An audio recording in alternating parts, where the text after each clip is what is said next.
RT media centre, দেশ ও ইসলামের কথা বলে। আজ থেকে প্রায় 25 বছর আগের কথা। ওয়ার অন টেররিজমে তাদের বিশাল এজেন্ডা ছিল যে তারা মাদ্রাসা শিক্ষা ব্যবস্থা তারা হাত দিবে, এবং বাংলাদেশেও তারা অলরেডি আক্রমণ শুরু করেছিল প্রোগ্রাম। আমাদের বাংলাদেশে বিভিন্ন বড় বড় সামরিক কর্মকর্তা, আমেরিকান রাজনৈতিক কর্মকর্তারা তারা আসা শুরু করলো। তারা অনেক চেষ্টা করেছে। তারা প্রথমে চেয়েছিল আফগানিস্তানে মাদ্রাসা শিক্ষা ব্যবস্থা তারা ধ্বংস করে দিবে, সাময়িক তারা বন্ধ করেছে। তালেবানরা পাহাড়ের গুহায় গুহায়, চিপায় চিপায়, পাকিস্তান সীমান্ত এলাকায়, ইরানের সীমান্ত এলাকায়, মসজিদে মসজিদে তারা তাদের মাদ্রাসা সিস্টেম চালু রেখেছিল যুদ্ধের মধ্যেও। এবং পাকিস্তানে বহু চেষ্টা করেও তারা সফল হতে পারেনি। তারা তারপরে বাংলাদেশে আসলো, হাটাজারি মাদ্রাসায় গেল, লালবাগ মাদ্রাসায় গেল, পড়িয়া মাদ্রাসায় গেল, আমাদের লালখান মাদ্রাসা আসছে, আমাদের সাথে লম্বা সাক্ষাৎকার নিয়েছে তারা বাংলাদেশ শিক্ষা ব্যবস্থাকে পরিবর্তন করবে। তারা কিন্তু সেটা পারেনি। শেষ পর্যন্ত আমেরিকা মারাত্মকভাবে আফগানিস্তানে তারা পরাজিত হলো। যাই হোক, তাদের প্ল্যান কিন্তু বন্ধ হয়নি। তারা অনেক চেষ্টা করেছে কিন্তু আমাদের পারেনি। সামাজিক শক্তি হিসেবে এই দেশের ইসলাম নিজের শক্তিকে অটুট রেখেছে, বিদ্যমান রয়েছে। আমার ভাইরা, সামাজিক শক্তি কিন্তু একসময় রাজনৈতিক শক্তি হিসেবে কিন্তু তার বহিঃপ্রকাশ ঘটবে। কথা বুঝে আসছে আপনাদের? আজকে যারা সামাজিক শক্তি তারাই কিন্তু আগামী দিনে রাজনৈতিক শক্তি হবে।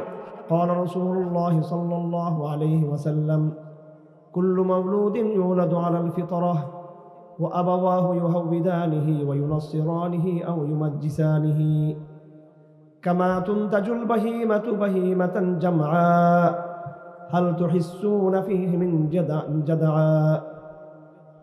ثم تلا أبو هريرة هذه الآية فطرة الله التي فطر الناس عليها لا تبديل لخلق الله. وعن العرباض بن سارية رضي الله عنه قال صلى بنا رسول الله صلى الله عليه وسلم ذات يوم فأقبل علينا بوجهه فوعظنا موعظة بليغة ذرفت منها العيون ووجلت منها القلوب. فقال أحد منا كأن هذه موعظة مودع فأوصنا يا رسول الله. فقال أوصيكم بتقوى الله والسمع والطاعة ولو كان عبدا حبشيا فإنه من يعش منكم بعدي فسيرى اختلافا كثيرا وعليكم بسنتي وسنة الخلفاء الراشدين المهديين تمسكوا بها وعضوا عليها بالنواجذ وإياكم ومحدثات الأمور فإن كل محدثة بدعة وكل بدعة ضلالة وكل ضلالة في النار. وعن أبي هريرة رضي الله تعالى عنه قال قال رسول الله صلى الله عليه وسلم بادروا بالأعمال فتنا كقطع الليل المظلم يصبح الرجل فيها مؤمنا ويمسي كافرا ويمسي مؤمنا ويصبح كافرا يبيع دينه بعرض من الدنيا. بارك الله لنا ولكم في القرآن العظيم ونفعنا وإياكم بالآيات والذكر الحكيم.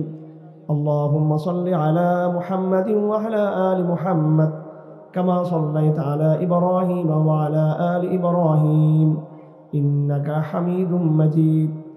اللهم بارك على محمد وعلى آل محمد كما باركت على إبراهيم وعلى آل إبراهيم إنك حميد مجيد.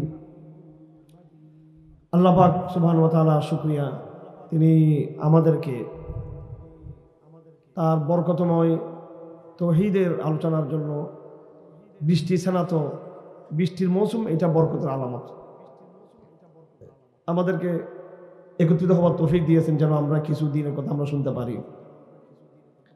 আপনারা অত্র এলাকার এবং আশেপাশের অঞ্চল থেকে যারা একত্রিত হয়েছেন, সম্মানিত উলামায়ে কেরাম এবং বিভিন্ন ইসলামী দাওয়াতি সংগঠনের সাথে যুক্ত আমাদের তরুণ প্রজন্মের ভাইয়েরা এবং এলাকার বিশিষ্ট যারা হিতাকাঙ্ক্ষী রয়েছেন ইসলামের, আপনাদেরকেও ধন্যবাদ জানাচ্ছি। আপনারা একটা প্রতিষ্ঠানে যুক্ত রয়েছেন এবং সেই প্রতিষ্ঠানের তত্ত্বাবধানে আজকের এই মাহফিল হচ্ছে। আপনারা ইতিমধ্যে দেখতে পেয়েছেন কিছু ছাত্র যারা তাহফিজ পাশ করেছে, তারা ইতিমধ্যে পাগড়ি পেয়েছে। যদিও পাগড়ি প্রদান এটা আমাদের সমাজে একটা প্রচলন হয়ে গেছে, এটাকে আমরা একটা সংস্কৃতি হিসেবে ধরতে পারি। এটাকে আমরা বলছি না যেটা ইবাদত।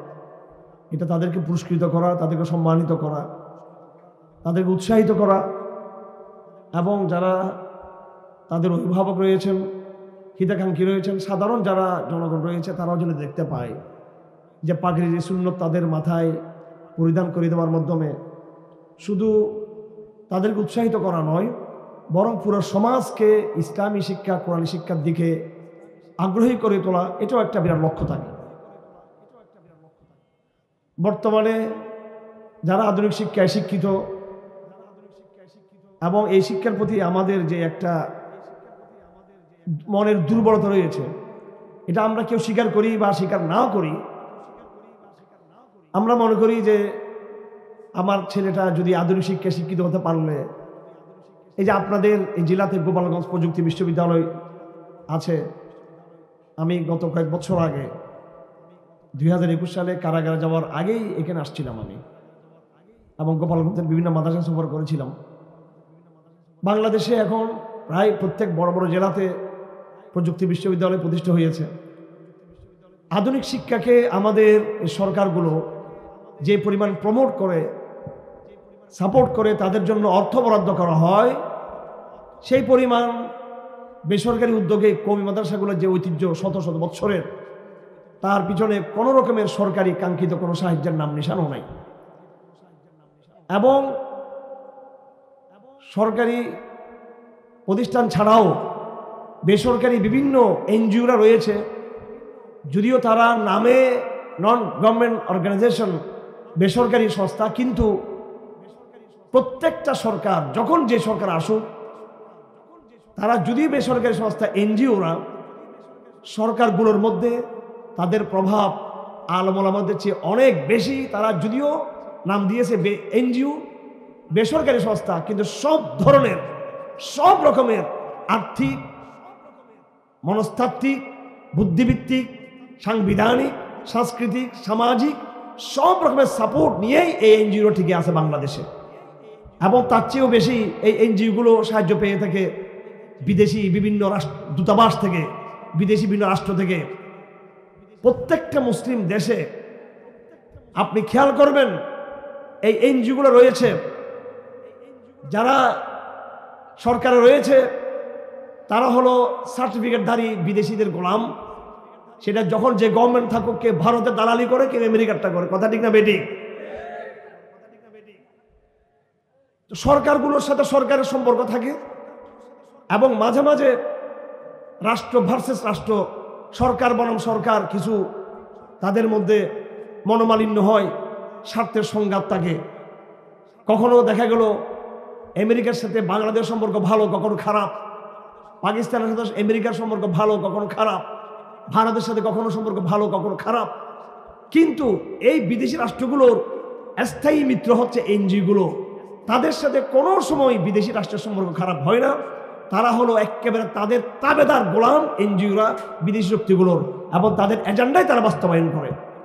বাংলাদেশে বিগত হাসিনা সরকারের পতনের পরে নিঃসন্দেহে এটা ভারতের বিরুদ্ধে, ভারতীয় সেকুলারিজমের বিরুদ্ধে আমাদের একটা বিজয়, এবং জুলুম অন্যায়ের বিরুদ্ধে বিজয় হলেও আমরা নতুন একটা বিপদে আমরা পড়ে গেছি। সেটা কি? সেটা হলো এই বেসরকারি সংস্থা যেগুলো রয়েছে, তাদের উদ্যোগে বাংলাদেশে সমকামিতা, এলজিবিটি সহ নানান পশ্চিমা কুসংস্কারকে বাংলাদেশে প্রতিষ্ঠিত করার জন্য এই এনজিওরা বর্তমান সরকারের মদদে এবং বিদেশি রাষ্ট্রগুলোর ইশারা ইঙ্গিতে তারা পুরোদমে কাজ করে যাচ্ছে। এটা আমাদের আজকের বাংলাদেশের নতুন ক্রাইসিস। সেই জায়গায় দেওবন্দ আন্দোলনকে ইতিহাসের ভাষায় বলা হয়ে থাকে নিরীহ আন্দোলন।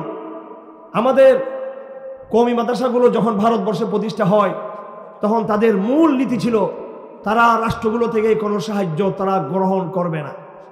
সেই নীতির ভিত্তিতে হিন্দুস্তানে, পাকিস্তানে, আফগানিস্তানে, বাংলাদেশে এবং পার্শ্ববর্তী আরকানে হাজার হাজার মাদ্রাসার লক্ষ লক্ষ কোটি ছাত্র রয়েছে, যারা কোনো রকমের সরকারি সাহায্য না নিয়ে একমাত্র ইমানদার মুত্তাকি হিতাকাঙ্ক্ষী জনগোষ্ঠীর সহযোগিতায় তারা দ্বীন ইসলামকে সামাজিকভাবে টিকিয়ে রাখছে।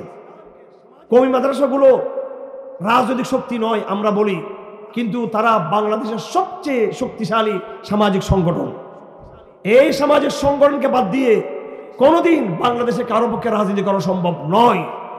অনেক সময় কিছু ইসলামিক দল তারা বলতে চায়, যেমন জামাত ইসলামী, অর্থাৎ আলেমদের মধ্যে অনৈক্য, ইসলামী অনেকগুলো দল রয়েছে। আমি তাদেরকে বলেছি, আমাদের মূল কাজ রাজনীতি না, রাজনীতির মধ্যে আমরা খুব বেশি সফল না, সেই সাফল্যের সম্ভাবনা আমাদের নাই, আর সেটা আমাদের আকাঙ্ক্ষাও না। কিন্তু আমরা কারা? ওলামায়ে কেরাম হলেন সেই ব্রিটিশ আমল থেকে, বড় তারও আগ থেকে, ব্রিটিশ আমলের কথা আমি এই জন্যই বলছি, যেহেতু ব্রিটিশ আমল থেকে ক্ষমতা আমাদের হাত থেকে চলে গেছে। পাকিস্তান আসলো, তখনও ক্ষমতা আলেমদের হাতে ছিল না। বাংলাদেশ তৈরি হলো, তখন আলেমদের হাতে ক্ষমতা ছিল না। ব্রিটিশ আমল, পাকিস্তান আমল, বাংলাদেশ আমল, এই আমলে আমরা বৈরী অবস্থায় যখন ক্ষমতা আমাদের হাতছাড়া হয়ে গেছে। কারণ ব্রিটিশরা আসার আগ পর্যন্ত, এমনকি ব্রিটিশরা আসার অনেক দিন পর পর্যন্ত এই ভারতবর্ষে ক্ষমতা আলেমদের হাতে ছিল। বিচারক ছিলেন আলেম, এবং মুর্শিদাবাদ দখল করার পরে, বঙ্গ ব্রিটিশদের কর্তৃক দখল হওয়ার পরেও বহুদিন পর্যন্ত বিভিন্ন আদালতে, বিচার ব্যবস্থায় ওলামায়ে কেরাম অধিষ্ঠিত ছিল। ব্রিটিশরা আসার পর পর্যন্ত শিক্ষা ব্যবস্থা মুসলমানদের ছিল, আদালত মুসলমানদের ছিল, অথচ তখন ব্রিটিশ গভর্নমেন্ট চলে আসছে। এবং পলাশির যুদ্ধের পরেও বহুদিন পর্যন্ত আলেম ওলামারা আদালতের বিচারক ছিল। ধীরে ধীরে ব্রিটিশরা প্রথমে আমাদের ব্যবসা দখল করলো, তারপরে তারা আমাদের রাজনীতি দখল করলো, তারপরে তারা আমাদের বিচার ব্যবস্থা দখল করলো, তারপরে চূড়ান্তভাবে তারা আমাদের শিক্ষা ব্যবস্থা তারা দখল করলো। কিন্তু তাই বলে আমরা দমে যাইনি, নিঃসন্দেহে আমরা দমে যাইনি। এত কিছুর পরও ব্রিটিশকে এই দেশ ত্যাগ করতে বাধ্য করা হয়েছে। ব্রিটিশরা চলে যাওয়ার পরে এবং তারা থাকা অবস্থায়ও আমাদের পুরো উপমহাদেশ জুড়ে, বাংলাদেশ থেকে আফগানিস্তান পর্যন্ত সামাজিকভাবে এমন এক শক্তিশালী সংগঠন বিদ্যমান রয়েছে আলেম ওলামাদের, আর সেই সংগঠনের প্রাণকেন্দ্র হচ্ছে কওমি মাদ্রাসাগুলো। এবং আমি আপনাদেরকে পরিষ্কারভাবে দায়িত্বহীনভাবে, কোনো আবেগ ছাড়া, আমার সমাজ বিজ্ঞানের জায়গা থেকে একদম ঠান্ডা মাথায় ভবিষ্যৎবাণী করে দিচ্ছি আপনাদেরকে, আমাদের শত্রুদের উদ্দেশ্যে, এবং যারা আমাদেরকে হিংসা করে তাদেরকে বলে দিচ্ছে স্পষ্টভাবে, আগামী দিনের এই উপমহাদেশের রাজনীতির মেরুকরণ পরিবর্তন হবে আলেম ওলামাদেরকে কেন্দ্র করে। হয়তো বিদ্যমান গণতান্ত্রিক ব্যবস্থায় আলেমদের ক্ষমতায় যাওয়ার সুযোগ নাই, কিন্তু বৈশ্বিক বাস্তবতা যদি আমরা দেখি, তাহলে এই বিশ্ব ব্যবস্থা কিন্তু ধীরে ধীরে ধ্বংসের দিকে যাচ্ছে। তাদের নৈতিকতা, তাদের চরিত্র, এখন আপনারা জানেন না, রাশিয়াতে আলহামদুলিল্লাহ ইসলামের ব্যাপক দাওয়াত চলতেছে। রাশিয়াতে একদম মস্কোতে, যেটা একসময় নাস্তিক্যবাদের আতুরঘর ছিল, আমাদের বাংলাদেশের গরিব মিসকিন নাস্তিকদের এই কেন্দ্র ছিল মস্কো। তারা সেখান থেকে টাকা আবর্জনা খেয়ে এই দেশের স্কুল কলেজে তারা ছাত্র ইউনিয়ন করতো, বামপন্থার রাজনীতি করতো। এখন বাংলাদেশের কমিউনিজমকে কে পাত্তাও দেয় না, কে গণেও না তাদেরকে। আওয়ামী লীগের ঘাড়ে ওড়েছিল, সেটাও তাদের পরিণতি খারাপ হয়ে গেল। আর কোনো ভবিষ্যতে কমিউনিস্টদের নাই, কারণ কমিউনিস্টরা তারা তাদের নিজেদের দেশে তারা পরাজিত হয়ে গেছে। আমেরিকা রাশিয়ার মতো আরো মারাত্মক পরাজয় বরণ করেছে। কাদের হাতে? আলেমদের হাতে, মোল্লাদের হাতে। আফগানিস্তানের সবাই ওলামায়ে কেরাম, তাদের হাতেই এই পরাশক্তি মার খেয়েছে। সিরিয়াতে বর্তমানে যিনি আছেন, তাকে নিয়ে সমালোচনা থাকতে পারে। আহমদ আশ-শারা, আবু মোহাম্মদ আল জুলানি, তিনি আপাদ মস্তক একজন ভালো হাফেজ এবং আলেমে দ্বীন, তাদের হাতেই পশ্চিমা এজেন্ডা মার খেয়েছে, রাশিয়া মার খেয়েছে তাদের হাতে। আফ্রিকা যেহেতু গরিব দেশ, আমাদের খবর নাই, আফ্রিকাতে বিস্তীর্ণ লাখ লাখ বর্গ মাইল এলাকা জুড়ে এখন ইসলামী আইন চলমান রয়েছে। এগুলো আমরা জানি না, আমাদেরকে জানতে দেওয়া হয় না, আমরা মনে করি আছি এই বিশ্বশক্তি আমাদের প্রভু এবং তাদের দূষর মিডিয়া, এটাই শেষ কথা। কিন্তু আমি আপনাদেরকে বলে দিতে চাই, সেই বিজয়ের যে ধারাবাহিকতা, এটা বাংলাদেশকেও আন্দোলিত করবে, বাংলাদেশকেও প্রবাহিত করবে, এটা বাংলাদেশকেও সেটা নড়াচড়া দিবে। এবং এই বাঙালি মুসলমান যদি বুদ্ধিশুদ্ধি থাকে, তারা ইতিমধ্যে একটা বিজয় অর্জন করেছে। তারা যদি ঐক্যবদ্ধভাবে তাদের তৌহিদের চেতনা ঐক্যবদ্ধ থাকে, ক্ষমতা ভাগাভাগির যে দুর্ভাগ্যজনক যেই খেলা শুরু হয়ে গেছে, অচিরেই এটা থেকে বের হয়ে যদি সেকুলারিজমকে আদর্শ হিসেবে আমরা পরাজিত করার নিয়ত যদি রাখি এবং হিন্দুত্ববাদকে আদর্শিকভাবে রাজনৈতিকভাবে এই পুরো অঞ্চলে ভারতীয় মহাদেশে পরাজিত করার যদি আমরা এজেন্ডা রাখি, ওই লক্ষ্যকে যদি আমরা ঠিক করি, তো অবশ্যই আমাদের মধ্যে এই লক্ষ্যকে সামনে রেখে একটা ঐক্য প্রতিষ্ঠিত হবে। সেটাকে রেখে আমরা আমাদের পরবর্তী বিজয়ের ধাপগুলোকেও আমরা ইনশাআল্লাহ অতিক্রম করতে পারবো ইনশাআল্লাহুল আজিজ। এবং এটা আমাদের সমাজ ব্যবস্থা, সামাজিক বাস্তবতা ইংরেজরা বুঝতে পারে নাই। তারা মনে করেছে আমরা ইংরেজি শিক্ষায় শিক্ষিত একদল হিন্দু দালাল তৈরি করেছি কংগ্রেসের মধ্য দিয়ে, আরেক দল মুসলিম লীগের মধ্য দিয়ে মুসলমান দালাল তৈরি করেছি পাকিস্তান আন্দোলনের মধ্য দিয়ে। এরা পলিটিশিয়ান যারা আছে এরা আমাদের গোলাম। শিক্ষা ব্যবস্থা আমাদের। ব্রিটিশরা যখন আসে বাংলাদেশে, ভারতে, পাকিস্তানে, প্রথমে তারা এই দেশের মানুষকে শিক্ষিত করতে চায়নি। তারা মনে করেছে এই দেশের মানুষকে শিক্ষিত করলে এটা তাদের জন্য ক্ষতি হবে, কারণ এই ইন্ডিয়ানরা, এশিয়ানরা, বাঙালিরা, পাকিস্তানিরা শিক্ষিত হয়ে গেলে তখন তারা আবার প্রযুক্তির মালিক হয়ে যাবে, তারা আধুনিক বিশ্ব ব্যবস্থার মালিক হয়ে যাবে। এই জন্য তারা প্রথমে চেয়েছিল যে আমাদেরকে শিক্ষিত না করুক, আমরা ইংরেজি ভাষা, প্রযুক্তি, বিজ্ঞান এগুলো থেকে দূরে থাকি। পরে এরা চিন্তা করলো না, যদি আমরা এদিকে শিক্ষিত না করি তাহলে আর আমাদের গোলামি করতে জানবে না। আমরা এদিকে শিক্ষিত করি, আমাদের পলিটিক্যাল সায়েন্স, আমাদের সোশ্যাল সায়েন্স, আমাদের হিস্ট্রি, আমাদের ইতিহাস, আমাদের কালচার, সংস্কৃতি এদেরকে পড়ায় আমরা এদেরকে আমাদের মতো বানাবো। এটা দীর্ঘদিন ব্রিটিশ আমলে বিতর্ক ছিল এটা নিয়ে, যে আমরা বাঙালি মুসলমানকে, ইন্ডিয়ান মুসলমানকে শিক্ষিত করব কিনা। সে দীর্ঘ বিতর্কের পরে লর্ড মেকলে তাদের রিপোর্টের মধ্য দিয়ে এবং পরবর্তী বিভিন্ন তর্ক বিতর্ক পরে সিদ্ধান্ত হলো এটাই যে আমরা শিক্ষিত করব, বাট তাদেরকে আমরা স্বাধীন মুসলিম সত্তা নিয়ে থাকতে দেব না। আমরা এই কালো চামড়ার ভিতরে তাদের সত্তার মধ্যে একটা ইংরেজ তৈরি করে যাব, আমরা ঘরে ঘরে ইংরেজ তৈরি করে যাব। চামড়া হবে তাদের কালো, চামড়া হবে শ্যামলা, কথা বলবে উর্দু, হিন্দি, বাংলা ভাষায়, কিন্তু তাদের চেতনা, তাদের মাইন্ড, তাদের দর্শন, তাদের আদর্শ, তাদের কালচার, সংস্কৃতি হবে পুরোপুরি ইংরেজ। তারা এটাতে সফল হয়েছে। এইভাবে ইংরেজ মনে করেছে রাজনীতিবিদরা তো আমাদের দালালি করতেছে, তারা তো আমাদের দালাল, আমরা তাদের প্রভু। এবার শিক্ষা ব্যবস্থা দিয়ে পুরো আধুনিক প্রজন্মকে আমরা আমাদের গোলাম বানাবো। এরপরে সুদভিত্তিক অর্থনৈতিক ব্যবস্থা, দজ্জালি অর্থনৈতিক ব্যবস্থা, ব্যাংকের মাধ্যমে তারা চাপিয়ে দিল। তারা চিন্তা করলো ব্যাংক ব্যবস্থা আমাদের। তারপরে আমার ভাইয়েরা তারা তাদের সৈন্যবাহিনী তৈরি করলো। এই আধুনিক সৈন্যবাহিনী তৈরির অনেক লম্বা ইতিহাস আছে। তারা তাদের চিন্তার চেতনা দিয়ে আধুনিক যে মিলিটারি ফোর্স মুসলিম দেশে দেশে তৈরি হয়েছে, এটা পুরোপুরি ইংরেজদের প্রশিক্ষণের মধ্য দিয়ে কিন্তু তারা গড়ে উঠেছে। এখানে কোরআনের, সুন্নার, হাদিসের যে মিলিটারি সায়েন্স, সামরিক বিজ্ঞান আছে সেটাকে ফলো করা হয়নি। এই জন্য মুসলিম দেশের সেনাবাহিনী তারাও কিন্তু পাশ্চাত্যের চেতনা দ্বারাই তারাই কিন্তু লালিত পালিত হয়ে উঠছে। এখন তারা দেখলো রাজনীতি তাদের হাতে, অর্থনীতি তাদের হাতে, শিক্ষা ব্যবস্থা তাদের হাতে, সেনাবাহিনী তাদের মতো। তারা চিন্তা করলো এবার পুরো মুসলিম বিশ্ব আমাদের গোলাম। এটা মনে করে তারা নাকা তেল দিয়ে ঘুমিয়ে গেল ইংরেজরা। আমার ভাইয়েরা, ওয়ামাকারু ওয়ামাকারাল্লাহু ওয়াল্লাহু খায়রুল মাকিরিন ওয়ামাকারু মাকরা ওয়ামাকারনা মাকরা ওয়া হুম লা ইয়াশউরুন। আল্লাহ পাক কোরআনে কারীমে বারবার ঘোষণা দিয়েছেন ইসলামকে তারা দমাতে চায়। ইউরিদুনা লিইউতফিউ নূরাল্লাহি বিআফওয়াহিহিম ওয়াল্লাহু মুতিম্মু নূরিহি ওয়ালাউ কারিহাল কাফিরুন। তাদের প্ল্যান থাকে তারা ইসলামকে দমিয়ে দিবে। ব্রিটিশরা যখন এখান থেকে বিদায় নেয়, পুরো একটা ব্যবস্থা তারা এখানে দিয়ে গেছে।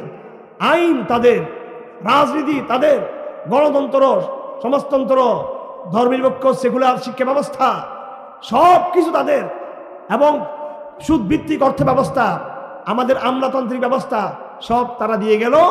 তারা শান্ত চিত্তে তারা এবার দেশে ফিরে গেল যে আমরা একটা কলোনিয়াল গোলামী ব্যবস্থা তৈরি করে গেছি, এই মুসলিম জাতি আর দাঁড়াতে পারবে না তারা। কিন্তু তাদের সেই স্বপ্ন কিন্তু পূরণ হয় নাই। কিভাবে পূরণ হয় নাই? আমরা কি রাষ্ট্র পেয়েছি? রাষ্ট্র আমরা পাই নাই।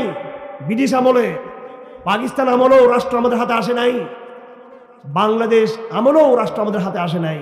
আমার ভাইয়েরা, যারা আপনারা আগামী ইলেকশনে স্বপ্ন দেখতেছেন ক্ষমতায় যাবেন ইসলামপন্থীরা, এটা হলো এরকম, আল্লাহ আপনাকে আরেকটু দেরিতে উট দেওয়ার জন্য আল্লাহ ব্যবস্থা করেছে। উট আপনি শর্টকাট ডিম নিয়ে তাও নষ্ট ডিম, এটাতে আপনি সন্তুষ্ট হতে চাচ্ছেন। আমার ইঙ্গিতগুলো বুঝার চেষ্টা করেন, না বুঝলে বিপদ আমার না আপনাদের বিপদ।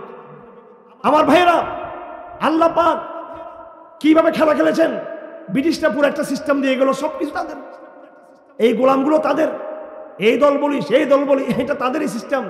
তো আমাদের কি? আমাদের একটাই জিনিস ভারতবর্ষে যেটাকে ইংরেজ দমাতে পারেনি, ধ্বংস করতে পারেনি, সেটা হলো আমাদের পারিবারিক ব্যবস্থা, আমাদের সামাজিক ব্যবস্থা। আমাদের পরিবারকে তারা ধ্বংস করতে পারেনি। আমরা আমাদের মা বাবা ভাই বোনের পরিচয় দিয়ে চলি, তাদের মতো বেবিচারিক পারিবারিক ব্যবস্থা কায়েম হয় নাই। আমাদের সমাজে বেবিচার নাই, আমরা জেনার সন্তান না, আমাদের পরিবার ব্যবস্থাকে আমরা অটুট রেখেছি।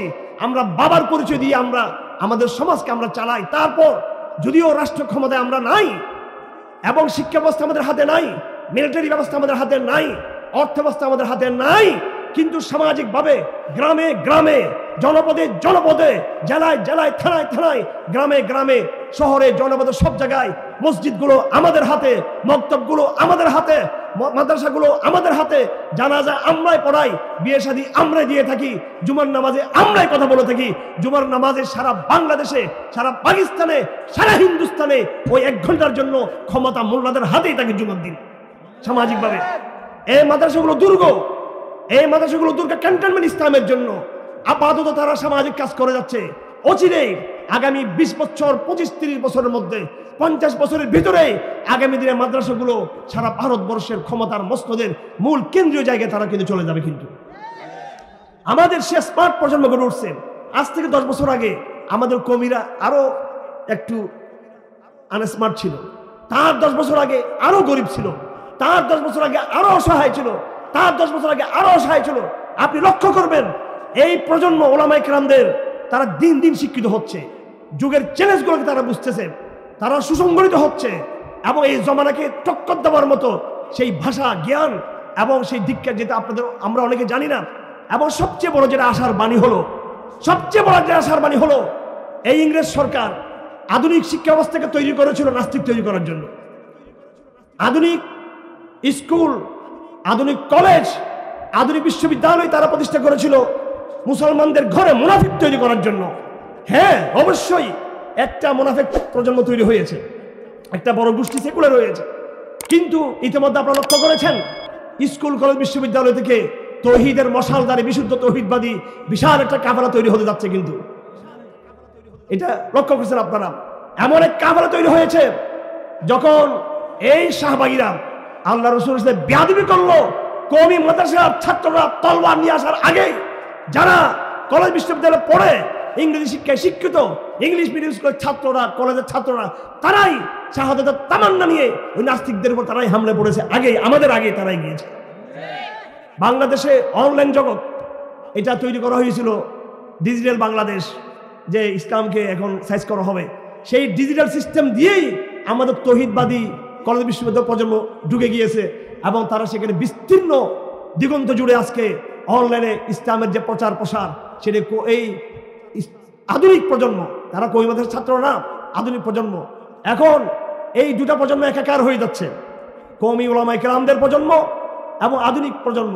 যেই দলের হোক না কেন, যেই মতের হোক না কেন, সালাফি হোক, হানাফি হোক, এই আদর্শের হোক, এমনকি যারা শিবির করে তারাও, এরা কিন্তু ভিতরে কিন্তু উপরে গণতন্ত্র থাকলেও তাদের একটা বড় অংশ কিন্তু অবশ্যই পিওর ভারত বিরোধী জিহাদ একটা চেতনা তাদের অনেকের অন্তরে কিন্তু আছে। সময় মতো সেটা কথা বলবেন ইনশাআল্লাহ হাদিস। এই গণতন্ত্রই শুধু শেষ কথা নয়, এই একটা জাগরণ তৈরি হয়েছে। ব্রিটিশদের প্ল্যান দিন দিন নষ্ট হয়ে যাচ্ছে। তো এই সব বিষয়ের মূল শক্তির জায়গা হলো কওমি মাদ্রাসাগুলো, স্পিডের জায়গা। সুতরাং আমাদের সামাজিক যে অবস্থান, এটা কিন্তু তারা ধ্বংস করতে পারেনি, তারা সেটা পারেনি ধ্বংস করার জন্য। সেই সময় বুশ ওয়ার অন টেররিজম ঘোষণা করেছিল। আপনাদের অনেকের সেটা জানা আছে কিনা জানি না, বয়স যেহেতু আপনাদের কম ছিল, আজ থেকে প্রায় 25 বছর আগের কথা। ওয়ার অন টেররিজমে তাদের বিশাল এজেন্ডা ছিল যে তারা মাদ্রাসা শিক্ষা ব্যবস্থা তারা হাত দিবে, এবং বাংলাদেশেও তারা অলরেডি আক্রমণ শুরু করেছিল প্রোগ্রাম। আমাদের বাংলাদেশে বিভিন্ন বড় বড় সামরিক কর্মকর্তা, আমেরিকান রাজনৈতিক কর্মকর্তারা তারা আসা শুরু করলো। তারা অনেক চেষ্টা করেছে। তারা প্রথমে চেয়েছিল আফগানিস্তানে মাদ্রাসা শিক্ষা ব্যবস্থা তারা ধ্বংস করে দিবে, সাময়িক তারা বন্ধ করেছে। তালেবানরা পাহাড়ের গুহায় গুহায়, চিপায় চিপায়, পাকিস্তান সীমান্ত এলাকায়, ইরানের সীমান্ত এলাকায়, মসজিদে মসজিদে তারা তাদের মাদ্রাসা সিস্টেম চালু রেখেছিল যুদ্ধের মধ্যেও। এবং পাকিস্তানে বহু চেষ্টা করেও তারা সফল হতে পারেনি। তারা তারপরে বাংলাদেশে আসলো, হাটাদারি মাদ্রাসায় গেল, লালবাগ মাদ্রাসায় গেল, পড়িয়া মাদ্রাসায় গেল, আমাদের লালখান মাদ্রাসা আসছে, আমাদের সাথে লম্বা সাক্ষাৎকার নিয়েছে। তারা বাংলাদেশ শিক্ষা ব্যবস্থাকে পরিবর্তন করবে, তারা কিন্তু সেটা পারেনি। শেষ পর্যন্ত আমেরিকা মারাত্মকভাবে আফগানিস্তান তারা পরাজিত হলো। যাই হোক, তাদের প্ল্যান কিন্তু বন্ধ হয়নি, তারা অনেক চেষ্টা করেছে কিন্তু দমাতে পারেনি। সামাজিক শক্তি হিসেবে এই দেশের ইসলাম নিজের শক্তিকে অটুট রেখেছে, বিদ্যমান রয়েছে। আমার ভাইরা, সামাজিক শক্তি কিন্তু একসময় রাজনৈতিক শক্তি হিসেবে কিন্তু তার বহিঃপ্রকাশ ঘটবে। কথা বুঝে আসছে আপনাদের? আজকে যারা সামাজিক শক্তি তারাই কিন্তু আগামী দিনে রাজনৈতিক শক্তি হবে।